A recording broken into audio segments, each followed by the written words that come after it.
Então, Lúcia, o tema é a Biblioteca de Babel. Esse é um perfil de literatura e de artes.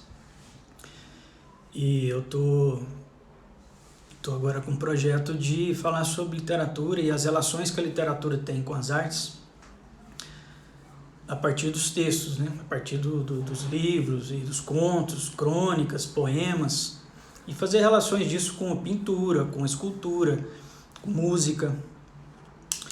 E a ideia é essa. Então hoje eu escolhi falar sobre o conto A Biblioteca de Babel, do Jorge Luis Borges, o argentino, e fazer alguma relação também com outro escritor, um grande escritor nosso, que é o Machado de Assis, e o seu livro Dom Casmurro, né? Um dos seus personagens, o protagonista do Dom Casmurro, que é o Bentinho, e pegar dois aspectos da escrita do Machado de Assis. Aliás, um aspecto da escrita do Machado de Assis e outro aspecto da escrita do Jorge Luis Borges, né? Para a gente ver como que se dá o universo desses dois autores. Fala, Guilherme! Dom Quixote. E como que se dá o universo desses dois autores, e a partir disso, de duas obras referenciais, seminais desses dois autores, também referenciais para a literatura mundial. Então, eu vejo que há uma representatividade, tanto neles como autores, um argentino e outro brasileiro, quanto nessas duas obras, que um é o Dom Casmurro do Machado e a outra é a Biblioteca de Babel do Jorge Luis Borges, que é o texto central nosso aqui hoje.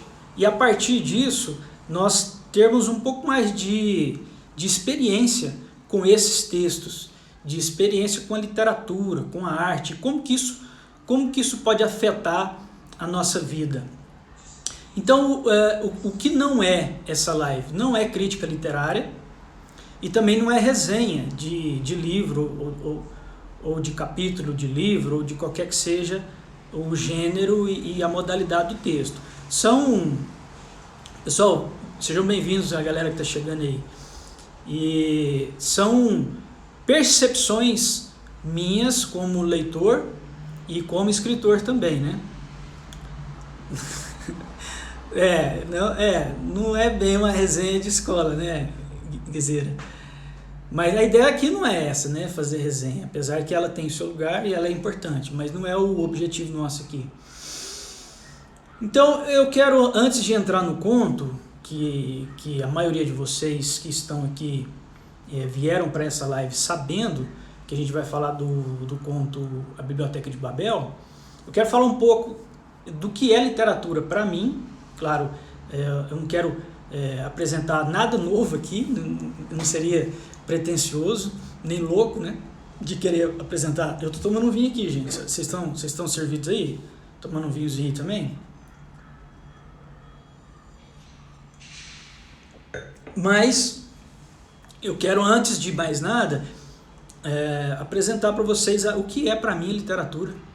E lá na segunda metade dessa live, aí a gente entra no conto para falar um pouco desse gênio da literatura que é o Jorge Luis Borges, e esse conto seminal referencial da própria obra dele. Ô, Luciana, seja bem-vinda aí, obrigado pelo apoio de sempre. Minhoca tá aí? Minhoca é meu pai, gente. Então, a literatura para mim é aquilo que está lá no Dom Casmurro, que o Bentinho, para quem leu, sabe, é o protagonista, a obra é narrada em primeira pessoa, e ele vai, no segundo capítulo, ele vai dizer o motivo pelo qual ele está escrevendo, ele está narrando, não escrevendo, ele está narrando aquela história que o Machado está descrevendo, né? E ele fala que ele já é idoso, né, o personagem, e ele está resgatando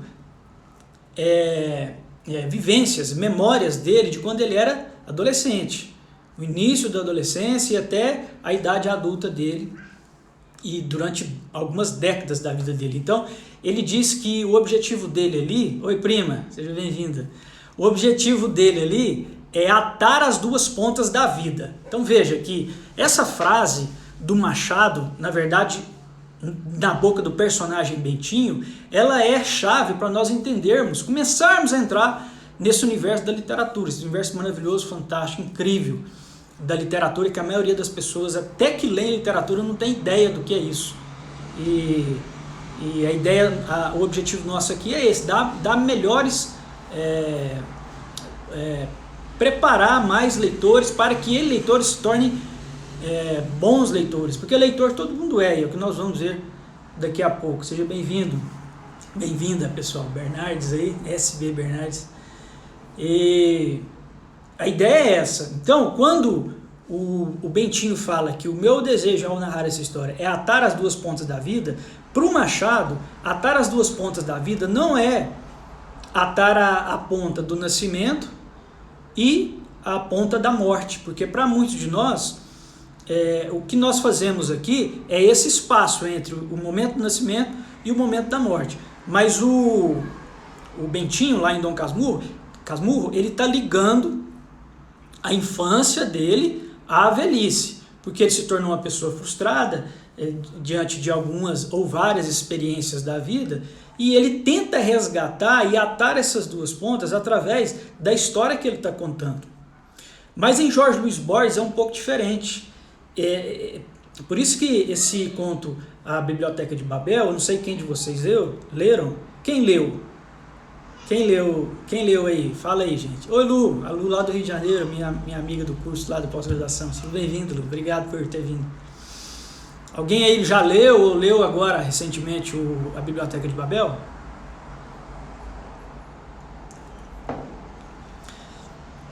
Então, a literatura, para mim, é um texto, claro, não poderia sair disso, né? Literatura tem a ver com texto, mas é um texto que fala sobre o que não está escrito.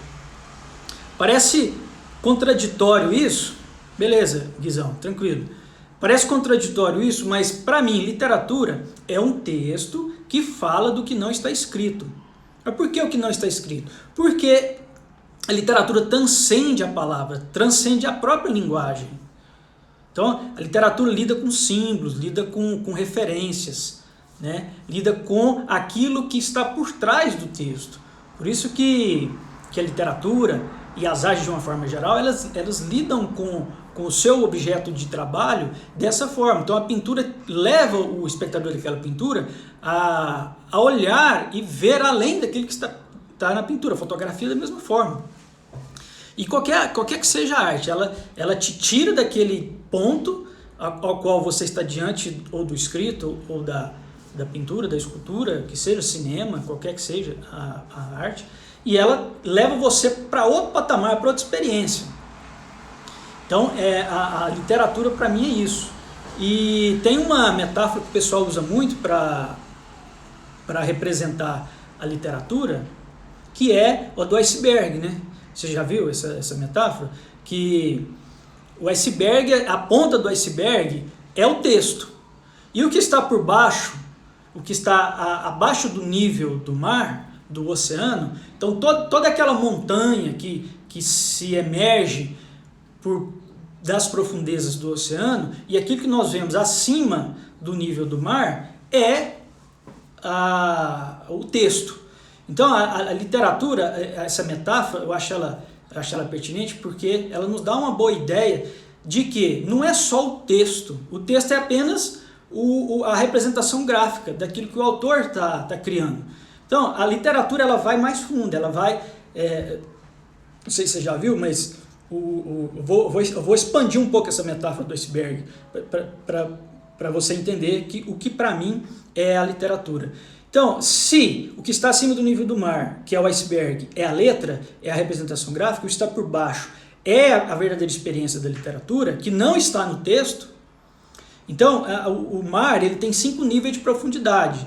Então, do nível do mar, da superfície, até 20 metros, você tem uma biodiversidade, você tem alguns tipos de peixes e de animais marinhos que vivem ali até 20 metros. De 20 metros até não sei se 1.000, próximo disso, de 1.000 até 5.000, de 5.000 até 10 mil e 10 mil metros, ou seja, de 10 quilômetros para baixo é o último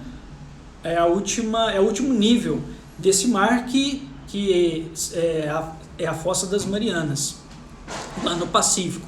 Então imagina que quanto mais você desce nesses níveis de profundidade do mar, mais você desce nesse abismo que é chamado de fossa abissal. Então imagina você um mergulhador, é o leitor, né? Você vai entrando, vai tendo experiências com o texto, e aí você mergulha mais, você tem outra experiência e mais, até chegar lá no fundo.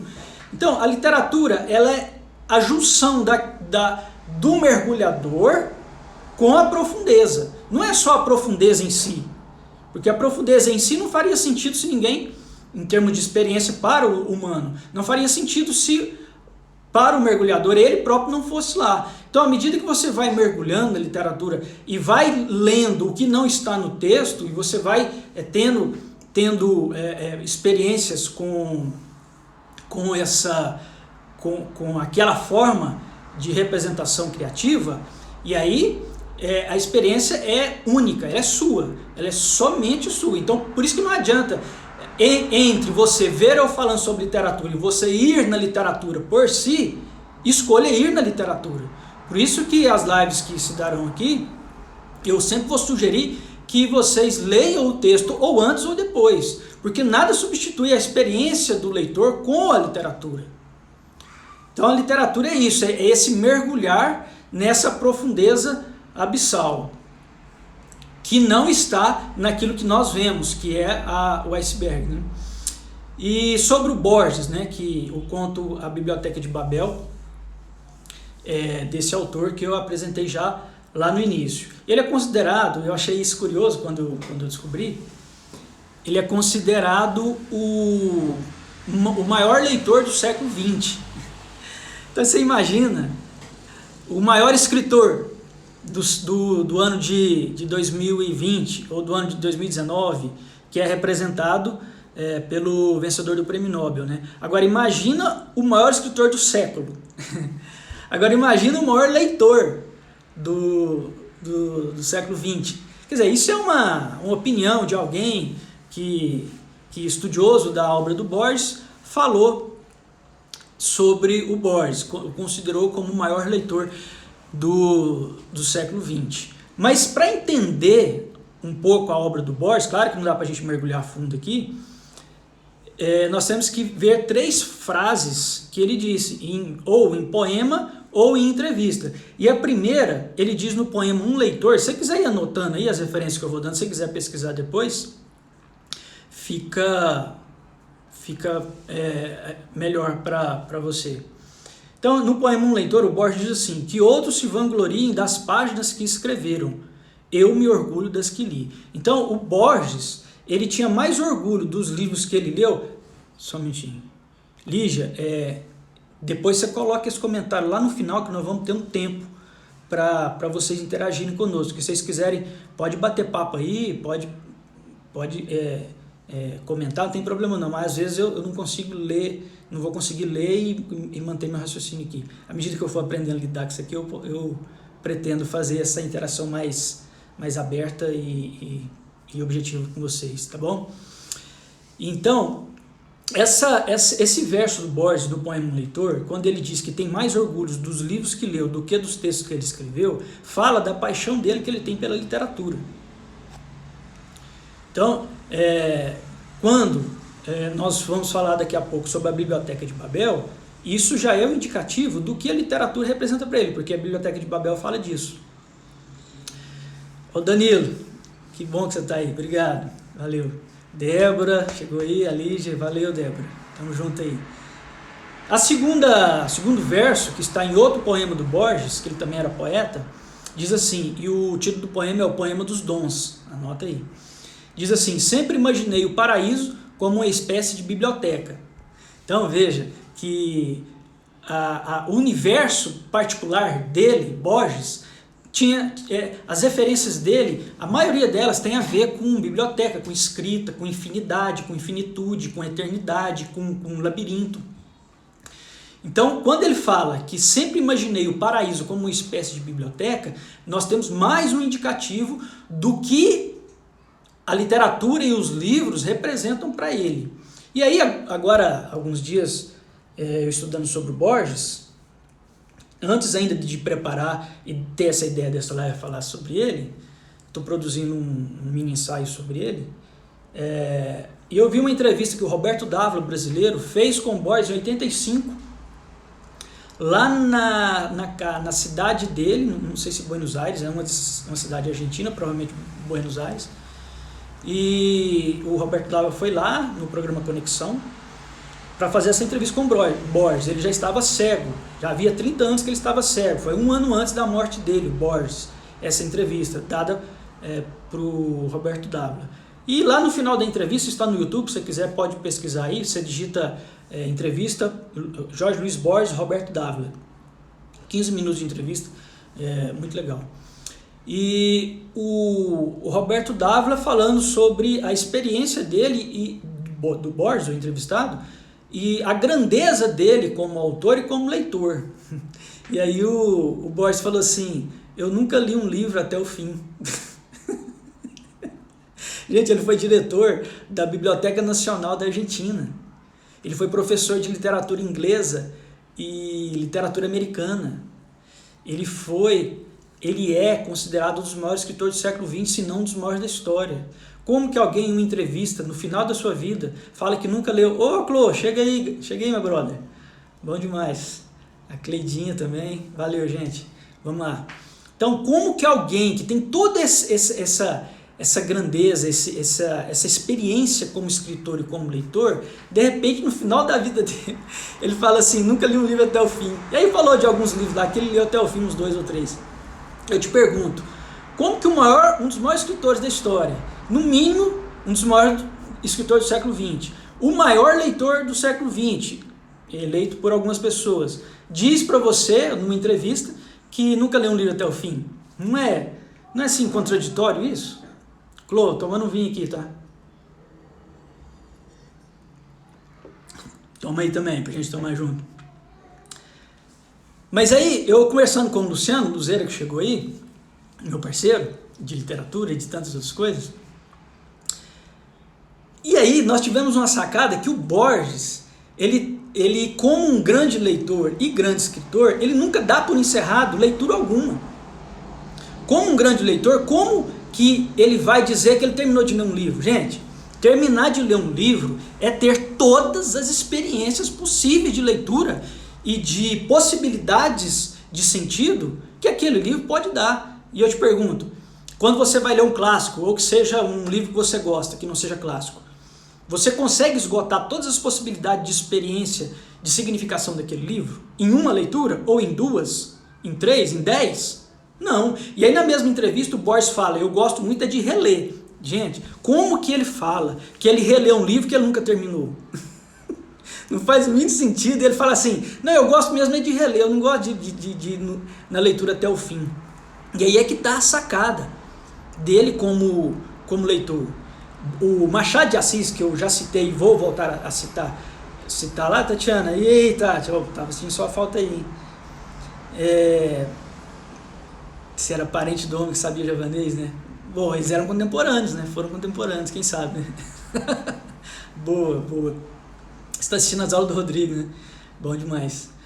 Então, gente, ele considerava que a leitura, ela nunca termina. A leitura de um livro, ela nunca se termina, ainda que você feche a última página.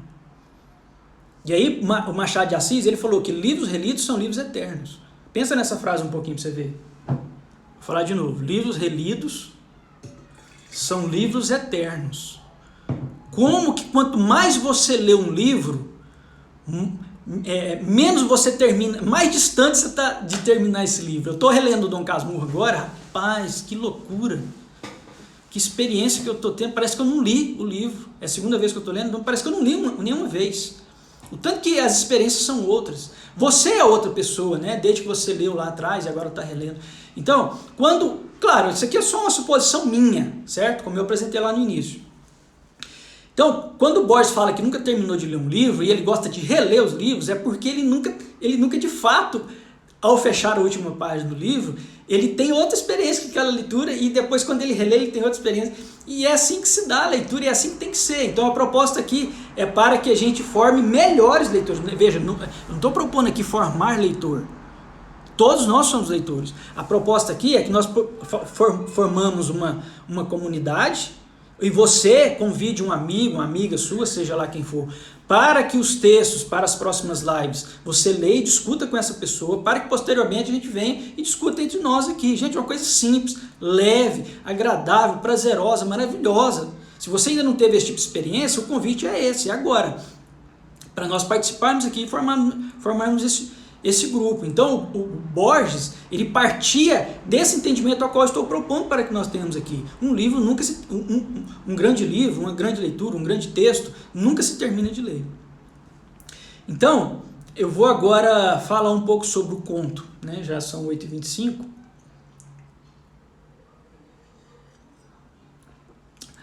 O conto A Biblioteca de Babel, para quem não leu, eu vou explicar aqui. O narrador, ele conta que, daqui a pouco eu vou ler alguns trechos, o narrador conta que o universo é uma biblioteca. E aqui já tem uma sacada aqui em uma frase que, poxa, que já abre outro universo para você como leitor. Então a ideia do conto é que o universo é uma biblioteca. Não há nada fora dessa biblioteca no universo, a não ser além dos limites desse próprio universo. Não sei se você tem alguma noção, deve ter certamente, né?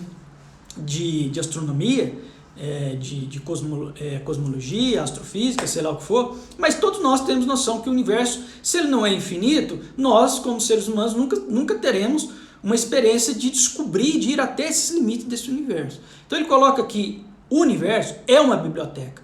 E aí ele começa a contar que os moradores desse universo são peregrinos, não são leitores, eles são peregrinos.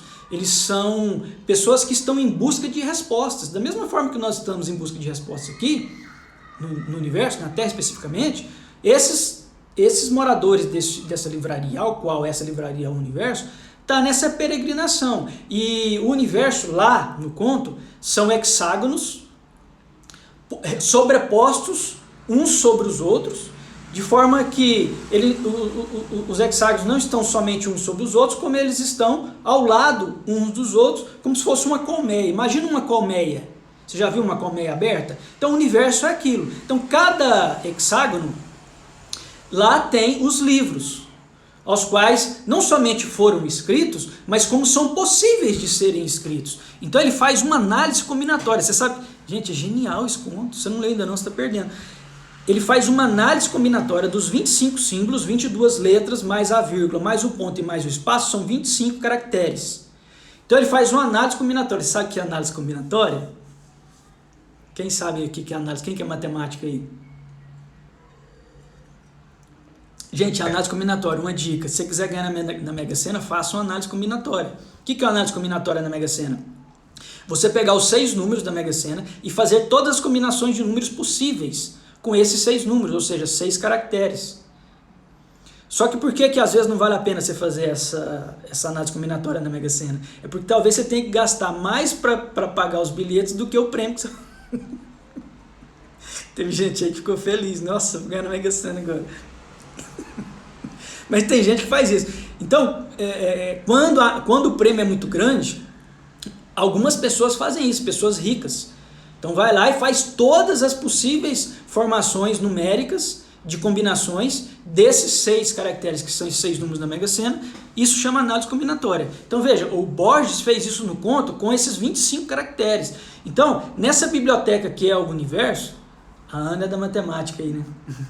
Que bom, Ana. Seja bem-vinda.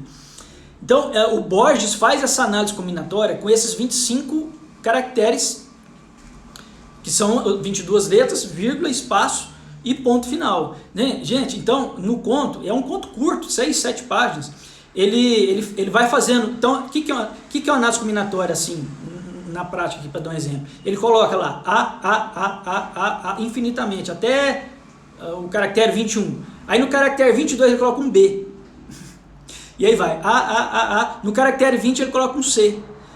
E assim ele vai fazendo todas as combinações possíveis de se formar com esses 25 caracteres. Então, a biblioteca toda não faz sentido, porque é uma repetição de letra, de vírgula, de espaço, que os leitores, os peregrinos, eles estão tentando encontrar sentido, tentando encontrar um livro que faça sentido e que esse livro explique a vida.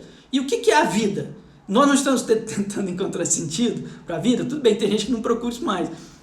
É um fenômeno novo, né, da pós-modernidade. Tem gente que não busca isso mais, mas não é um assunto aqui. A questão é que lá no conto, os peregrinos, ou seja, os moradores desse universo que é a livraria, estão em busca de um livro que faça sentido. Você está entendendo a ideia do conto? Que vai fazendo essa análise combinatória, na verdade, e aí tem uma parte que eu vou ler aqui do conto, que o peregrino ele não consegue andar algumas léguas. Então, à medida que ele lê todos os livros daquele hexágono, então o hexágono são 6 partes, então 4 partes, 2 aqui, vamos imaginar, 2 aqui e 2 aqui. A da esquerda é um banheiro e a da direita é a comunicação com o outro hexágono.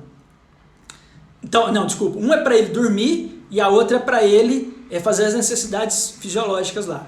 E os outros 4 são dispostos com várias estantes cheias de livros. Então, o peregrino ele só sai de um hexágono à medida que ele vai lendo o que está de livros ali, daquelas combinações absurdas que não faz o mínimo sentido. Eu imagino que ele está lendo ali, lendo, não está encontrando sentido em nada. Poxa, esse livro aqui não faz sentido. Aí ele passa para o outro, e ele passa para o outro. E aí ele fala no conto que ele andou algumas léguas, mas, quer dizer, em termos geográficos, você andar algumas léguas perto do infinito é um absurdo, né? Você não andou praticamente nada. Então essa é a ambientação do conto, para posteriormente ele chegar lá no final e eu vou apresentar aqui por que a obra de Jorge Luiz Borges ela é diferente do Machado nesse aspecto, e daqui a pouco eu mostro para você. Mas aí, deixa eu ler então, aqui algumas partes. Olha a primeira frase do conto. Gente, vocês estão me seguindo aí, né, no raciocínio? Alguém responda aí, por favor.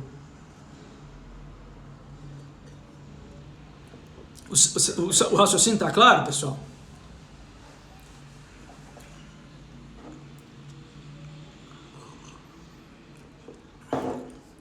Ah, beleza. Obrigado, Bruna. Beleza, Lúcia. Ô, Paty. Poxa, você não vinha, Paty. Que bom que você veio. Então, ó, primeira frase do conto A Biblioteca de Babel. Aliás, antes da primeira frase tem um... Como é que é o nome daquela frase? Epígrafe. Na epígrafe, a epígrafe é aquela citação que normalmente o autor faz antes de começar a narrativa. Na epígrafe, o Jorge coloca uma citação do livro Anatomia da Melancolia, que é um livro do século XVII. Então lá ele coloca a citação desse Anatomia da Melancolia. Diz assim, deixa eu encontrar aqui. Ó, lá fala assim, por esta arte você contempla a variação de 23 letras. Então essa ideia de entender o universo a partir das combinações das letras é antiga, não foi o Borges que inventou isso. Tanto que ele coloca lá essa citação da Anatomia da Melancolia. E aí, a primeira frase, olha aqui que doido. A primeira frase do conto diz assim, o universo. Aí ele abre aspas. Que outros chamam de biblioteca. Gente, isso aqui é uma viagem. Olha essa frase. O universo. Que outros chamam de biblioteca. Fecha aspas. Então, normalmente, o escritor, o artista, especialmente o artista das letras, ele usa metáfora para representar uma ideia. Aqui Borges está fazendo o contrário. Ele está pegando uma metáfora que normalmente as pessoas usam, que é o universo ser representado pelas letras. Daqui a pouco eu vou ler outro texto que fala sobre isso. Mas ele está dizendo que, na verdade, o universo, ele é essa livraria, na realidade. Ele tá fazendo o caminho inverso. Então, enquanto nós, artistas, escritores, sei quem é escritor é isso, aliás, até sei de alguns, a gente usa a metáfora para representar a realidade, o Borges está usando a realidade para representar uma metáfora. Então, olha o tanto que o cara é gênio, ele está dizendo que o universo, ele é de fato uma livraria. Então, quando ele diz que outros chamam esse universo de biblioteca, na verdade, esse universo é a biblioteca. E aí, aqui está a próxima frase que, para mim, ela é chave para entender tudo isso. Ele fala, por aí, nessa biblioteca, passa a escada espiral. Lembra dos hexágonos? Que todo o universo é uma biblioteca. Então esse universo é formado por hexágonos, onde estão os livros, as estantes e tudo. E ele fala, por essa biblioteca, passa, por esses hexágonos, melhor dizendo, passa uma escada espiral. Então imagina, sabe aquelas escadas espirais? Então ela nunca encontra uma ponta com a outra. Isso aqui lá no final eu vou voltar nisso. Então, recapitulando, Machado disse que o desejo dele era atar as duas pontas da vida. Então imagina uma ponta aqui e outra aqui. O desejo do personagem do Machado era atar, juntar, como se fosse um círculo. Juntar a adolescência dele com a velhice. Atar as duas pontas. Jorge Luiz Borges, em Biblioteca do Babel, não faz isso. Ele faz uma espiral, e essa espiral é tanto infinito para cima quanto infinito para baixo. Gente, isso aqui é tudo representação, simbólica, metáfora, figura de linguagem, para representar a vida, né? Então vou ler de novo. Por esses hexágonos passam espirais, olha isso, que se abismam e se eleva rumo ao mais remoto. Então, guarda aí. Machado, Santiago, Bentinho, ele quer atar as duas pontas da vida. O Borges, ele fala que há espirais que se elevam, que se abismam. Olha que termo lindo. Espirais que se abismam. Lá no final eu vou fazer essa relação melhor para você entender. Vamos seguir aqui porque eu quero ler textos do conto para você. Lembra que eu falei sempre o texto é mais importante do que qualquer coisa que a gente fale. E aí o que ele diz sobre o conto aqui, ó, na sequência do conto. Como todos os homens da biblioteca, viajei minha mocidade, peregrinei em busca de um livro, talvez o catálogo dos catálogos. Agora que meus olhos quase não podem decifrar o que escrevo, Borges foi cego, Borges ficou cego por 30 anos. Então há uma relação aqui do personagem com o próprio autor. Quer dizer, ele diz, né, que não consegue decifrar o que escrevo, agora que estou no final da vida, preparo-me para morrer a poucas léguas do hexágono onde eu nasci. Então ele nasceu em um hexágono e ele peregrinou por alguns hexágonos dessa livraria e agora ele está se preparando para morrer. Morto, não faltarão mãos piedosas para me atirarem pela balaustra. Minha sepultura será... Cara, tem lógica que não. Minha sepultura será o ar insondável. Meu corpo afundará longamente e se corromperá e dissolverá no vento, gerado pela queda, que é infinita. Eu afirmo que a biblioteca é interminável. Gente, presta atenção nisso aqui. Ele está dizendo que a sepultura dele é o ar. Por que é o ar? Porque a queda dele, uma vez morto, o corpo dele vai cair numa queda infinita e o corpo dele vai se decompondo e o ar, o próprio ar, é a sepultura ao qual vai enterrar. Não é enterrar, né? Porque não tem terra. A sepultura dele é o próprio ar. E à medida que o corpo dele vai se decompondo, ele vai sumindo nessa queda infinita. Tanto que a biblioteca é infinita, da mesma forma que o próprio universo. Né? Eu vou seguir, eu queria ler mais, mas o tempo nosso não vai permitir. Deixa eu passar mais aqui. Olha essa parte aqui. Esta contrastação permitiu há 300 anos formular olha aqui que ele fala, formular uma teoria geral da biblioteca. É familiar, alguma coisa é familiar para você esse termo? Teoria geral da biblioteca? Quem que formulou uma teoria geral? Há 110 anos atrás, 115 anos atrás. O Albert Einstein. Lembra da teoria geral da relatividade? Olha aí, tá vendo a noção de ciência que ele tinha? Ele fala que o desejo desses peregrinos era formular uma teoria geral que explicasse o universo. Daqui a pouco ele fala mais sobre essa teoria de tudo. Você já viu aquele filme do Stephen Hawking que chama Teoria de Tudo? Quem já viu aí? Fala aí. Já viu? Chama o filme. Saiu tem uns 4 anos. Do cientista Stephen Hawking, que faleceu também há uns 3 anos. Então, o desejo dos cientistas, desde lá, não só cientistas, os artistas também, o Leonardo da Vinci, lá no século XVI, o desejo dele era encontrar uma forma que na arte ele conseguisse explicar a vida. Por isso que era tão perfeito. A busca da perfeição na arte. Gente, as coisas não são de graça. As coisas não são aleatórias na arte.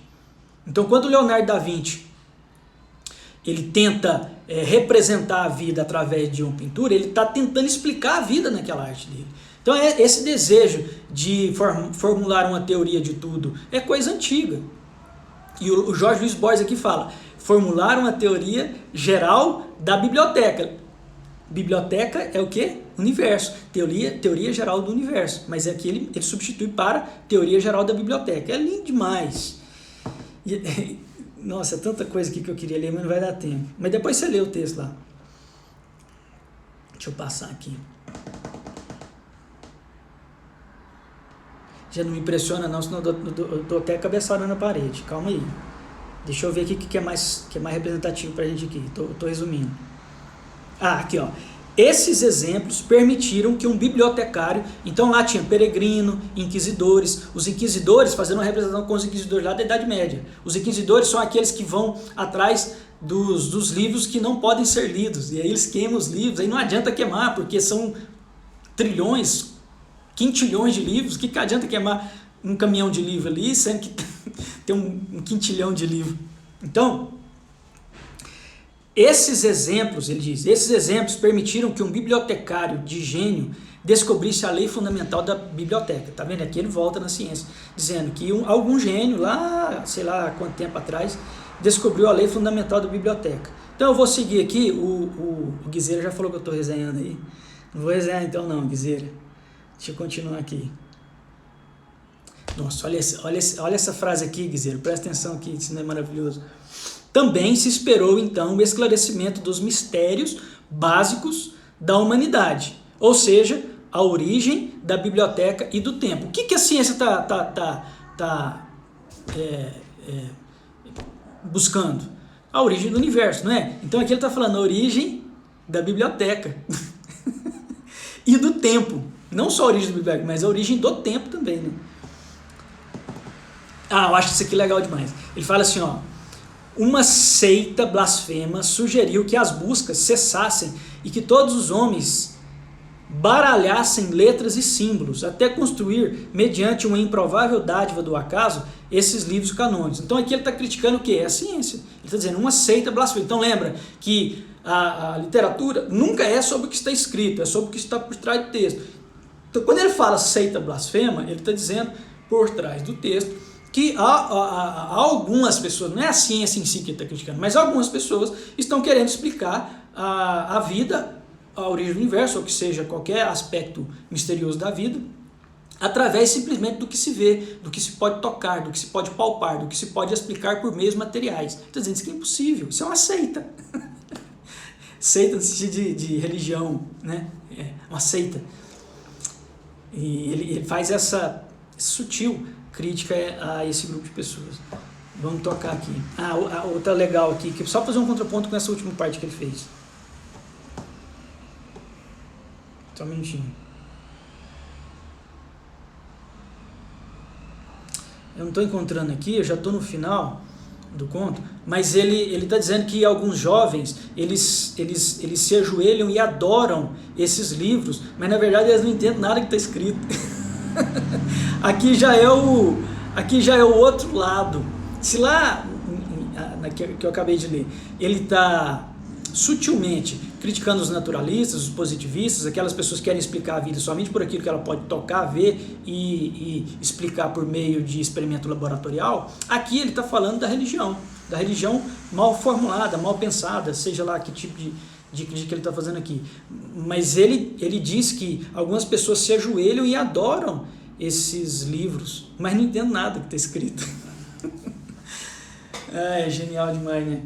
E aí vamos tocar então. O Alberto Mangel, que foi um leitor para o Borges, lembra que eu falei que o Borges, aos últimos 30 anos da vida dele, ele morreu com 86 anos. E com 55 anos ele ficou cego quase total. Ele não chegava, ele só via vulto, então, ou seja, ele não lia mais. Então a mãe dele foi leitora dele. O Alberto Mangel, que é um autor vivo, ele é crítico literário, ele é ensaísta e crítico, ensaísta, romancista, Alberto Mangel. Se você digitar no YouTube aí, você vai ver a palestra dele. Inclusive o Alberto Mangel teve um AVC recentemente e depois ele faz um vídeo dizendo que como que ele conseguiu sair do AVC através da linguagem, através da memória de linguagem que ele tinha. É incrível, fantástico esse vídeo que o Alberto Mangel fala, como ele conseguiu sair do AVC, se recuperar do AVC através da memória de linguagem que ele tinha. Ou seja, o Alberto Mangel lá na adolescência, na juventude dele, ele foi leitor do Borges, assim, ele lia livros para o Borges. Então, aí posteriormente, o Borges morreu em 86, o Alberto Mangel, em 1996, escreveu um livro chamado Uma História da Leitura. E em Uma História da Leitura, ele diz assim, eu vou ler aqui para você. Dos textos hebraicos preservados, o mais antigo, então eu não vou ler não para não perder tempo. No livro Uma História da Leitura do Alberto Mangel, lembra que foi o leitor do Borges, ele faz referência a um manuscrito lá do século III, aonde nesse manuscrito está escrito que das 22 letras formaram-se todas as coisas abstratas do mundo. Ou seja, vou ler aqui, só um trechinho. Desse manuscrito, desse texto, lá ele extraiu que dessas 22 letras criaram-se todas as coisas abstratas. Ou seja, o cosmo, o mundo, o tempo, olha o tempo aí, ó, e o corpo humano. O universo, na tradição judaico-cristã, é concebido como um livro feito de números e letras. Então essa ideia de que o universo ele é concebido e lido e interpretado através das combinações de letras e números, isso é coisa antiga. Isso não é coisa que veio do Borges. O Borges trouxe a anatomia da melancolia e agora o Alberto Mangel está trazendo lá uma tradição judaico, de textos judaicos lá do século III, 1700 anos atrás. Nem imprensa tinha, a imprensa viria só no século XVI. E lá está dizendo que das 22 letras formou-se o cosmos, que são as coisas abstratas, e dos números, a chave para compreender o universo está em nossa capacidade de lê-los adequadamente e dominar as suas combinações. Então, a leitura que as pessoas fazem dessas letras e números combinados no universo é que vai nos dar melhores condições de viver, inclusive, de ler a vida, né? Então, a biblioteca, na experiência daqueles personagens desse livro, desse conto, A Biblioteca de Babel, na verdade é uma busca que esses personagens estão fazendo lá nessa livraria, que é essa livraria infinita, que é uma relação que as pessoas, nós todos temos com a própria vida, que é uma busca por respostas, busca por sentido. Tudo bem que muitas pessoas já não têm mais sentido, não buscam mais esse tipo de sentido, mas é uma experiência recorrente do humano, certo? Você concorda comigo que a maioria das pessoas estão buscando sentido para a sua própria vida? Então esses personagens lá no conto estão também em busca dessa experiência. Então eu vou ler aqui, eu vou fazer agora, fechar a ideia. E aí, Luísa, beleza? Janaína também, sejam bem-vindos, gente. Essas duas frases que eu falei lá do Machado, do conto Dom Casmurro, que ele tenta, o personagem, atar as duas pontas da vida. Porém, no Borges, ele não tenta atar, porque ele sabe que a vida não vai proporcionar resposta. Lembra que nós estamos falando de busca, a gente está falando de sentido, mas ainda assim, gente, a literatura não propõe resposta. A literatura não propõe verdade. A literatura simplesmente ela é porque ela é. Ela é uma expressão da criatividade, da mente e da experiência humana. Então, ainda que os personagens busquem isso, no fundo, a literatura ela é por si mesma. Por isso que ela é fascinante. Então, quando lá o personagem do Machado está querendo atar as duas pontas da vida, lembra que eu falei, nesse conto do Borges, ele está dizendo que, aí ó, o Guizão falou, muita ponta solta a tal de vida. Gente, é isso. Guizeira, você foi no ponto. Então, a espiral, lembra que a escada lá, que liga um hexágono ao outro, quem chegou agora vai ficar meio perdido. Lá nessa biblioteca, nessa biblioteca da Biblioteca de Babel, do Jorge Luiz Borges, tem os hexágonos e de um lado dos dois lados desse hexágono tem escadas infinitas, espirais infinitas. Então, o que quer dizer isso? Pelo menos para mim, a leitura que eu faço. Não tem como você ligar uma ponta à outra. A vida não tem como você fazer essa ligação. Então, quando Borges ele propõe que é uma espiral que se abisma ao infinito, gente, presta atenção nessa expressão, espiral que se abisma ao infinito. Ele está usando aqui uma espiral, ou seja, uma metáfora de algo que tem duas pontas, porém que essas duas pontas não se ligam uma com a outra. Quando ele fala de espiral que se abisma, abismo é algo misterioso, é algo que gera medo, temor. Então, espiral, abismo para o infinito. Gente, em uma frase, ele fala de três termos, três conceitos, três realidades misteriosíssimas para o ser humano, que é infinito, que é abismo e que é espiral. Claro, tudo isso de uma forma infinita. Porém, há pontas nisso. Porque no próprio conto eu não li aqui, ele está dizendo que é possível que tenha um final, um limite para essas espirais, essas escadas em espirais que se abismam para o infinito. Então a diferença fundamental que eu vejo entre Machado e Jorge Luiz Borges é que, enquanto os personagens, você pode ler as obras que você vai ler de Machado, se você já leu, deve ter pessoas aqui que tem mais leitura que eu, certamente tem, do próprio Machado, sempre é essa luta, esse embate do humano, da experiência humana, da miséria humana, das desgraças humanas. Ao mesmo tempo que um personagem é bom, na página seguinte ele faz algo legal, algo bom, algo elevado, algo sublime. Então sempre na obra de Machado vai ter essa tensão entre os personagens, e a vida também é assim, né? Ao mesmo tempo que você faz algo legal aqui, no minuto seguinte você já pensa uma bobagem e até faz uma bobagem. E a vida é assim. Então o Machado representa os personagens dele e as temáticas dele dessa forma.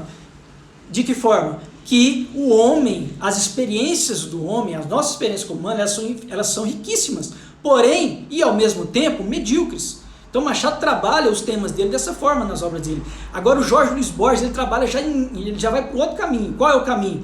Que a experiência, a nossa vida como humano, como humanidade, ela é muito pequena, ela é ínfima diante da imensidão do universo. E isso te dá outra possibilidade, outra experiência com o texto. Qual? Que o universo ele é tão imenso, ele é tão incomensurável, que nós, quanto seres humanos, somos muito pequenos. Mas isso não nos gera medo, isso não nos gera temor, até que ainda possa gerar um pouco, ou de repente muito. Mas quando você olha para a imensidão, para a beleza, para a magnitude desse universo, você fica maravilhado. Então, percebe que, aí a Tatiana está dizendo que os dois estão certos. Então, os dois estão certos, por isso que são dois autores geniais. Por isso que são dois autores representativos para a literatura ocidental de todos os tempos. Porque um trabalha de uma forma, da experiência humana, da grandeza, da riqueza, que é o Machado, da grandeza da experiência humana, ao mesmo tempo medíocre, e o outro trabalha a pequenez humana diante da imensidão do universo. Isso é lindo, isso é maravilhoso, isso é espetacular. Por isso que a proposta nossa aqui, e agora eu entro na proposta para a gente fechar, nossa, eu queria dar oportunidade para vocês falarem. Gente, a ideia aqui é que a gente escolha e marque uma data para nós voltarmos aqui, sugiro que você convide um amigo, uma amiga, alguém, para que, por exemplo, a ideia, eu tive algumas ideias aqui, falar para você, a gente falar sobre Titanic e Romeu e Julieta, que tem uma ligação ali os dois, uma ligação genial, fantástica, dos dois. Isso para outras lives posteriores, estou falando agora do projeto. A gente pode falar do conto da Clarice Lispector, que fala sobre felicidade clandestina, e sobre o filme A Menina que Roubava Livros. Vocês podem sugerir também, fazer relações. A gente pode falar do alienista, sim, cada aspecto desse aqui em uma live, né? A gente pode falar do Alienista do Machado, ler e depois voltar para falar, e falar também do conto A Nova Califórnia, que a Tatiana, que a Paty aqui está acompanhando as lives do Rodrigo, eu sugiro que vocês acompanhem também, a Nova Califórnia do Lima Barreto, que Lima Barreto e Machado de Assis foram contemporâneos também. Mas tá combinado, próxima live eu vou recitar o poema do Vinícius. Tá bom, pessoal? Fechado então? Combinado?